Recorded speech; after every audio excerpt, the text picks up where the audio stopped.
Hi, kids. Okay, on this day in film history for August 11th today, let's start with some films. In 1960 is the release of Black Sunday. It is the directorial debut of Mario Bava, Italian filmmaker. Unless you're a big horror fan, maybe not as familiar with Mario Bava. Um, One of the greats for horror, not just Italian horror. He is known as the master of Italian horror. He was inspired by Hammer Horror's Dracula, which came out in 1958, to make his own horror film. I believe it's about a witch killed by her brother. She comes back. Doesn't matter what it's about, right? It's a great horror film, Mario Bava, Black Sunday. 1964, something completely different. Hard Day's Night is released, directed by Richard Lester.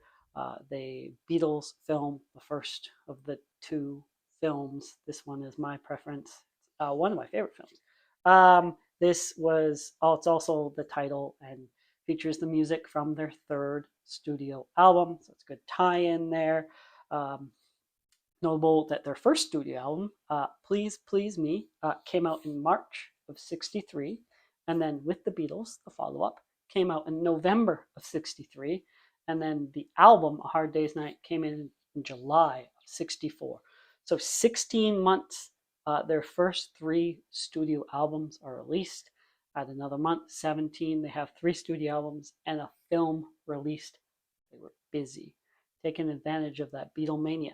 1973 is the release of American Graffiti. Where Were You? George Lucas directed. I've talked about it on this channel before. Lucas directed THX 1138, which that and this were both produced by Francis Ford Coppola. Coppola said, "No one can relate to this, George. Make something people can relate to." So he makes a film based on his childhood or his life as a teen. And then it makes a whole bunch of money, $140 million at the box office. It's nominated for 5 Academy Awards, and it gives George Lucas the clout to go to Fox and say, hey, I want to make this Star Wars.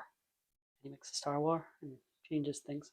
And then 1944 is the birth of Ian McDiarmid.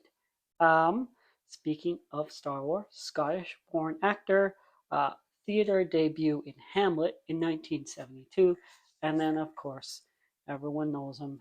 He's Palpatine in Star Wars, born 1944. So that makes him old, I think. I think I did the math, and that means he's old. 1965, not quite as old. Viola Davis is born. That means she's 58. I did that math fast enough. Anyways, Viola Davis, I've been in the game for a while. I think she stole the show In Doubt, right? A movie with Philip Seymour Hoffman and Meryl Streep. And here comes Viola Davis, and she outdoes them all in like 10 minutes of screen time. And then from there, she's a more common name, right? She's in Help, in Fences, Ma Rainey's Black Bottom. She is a force in everything. She's an EGOT winner. She was an Air this year. If you want to watch something more recent with her, or Woman King, or let's go on to some deaths. In 1994 is the death of Peter Cushing, another Star Wars guy, another Hammer horror guy. He was 81 years old. He died or was born in 1913. Very long career, over 100 film credits.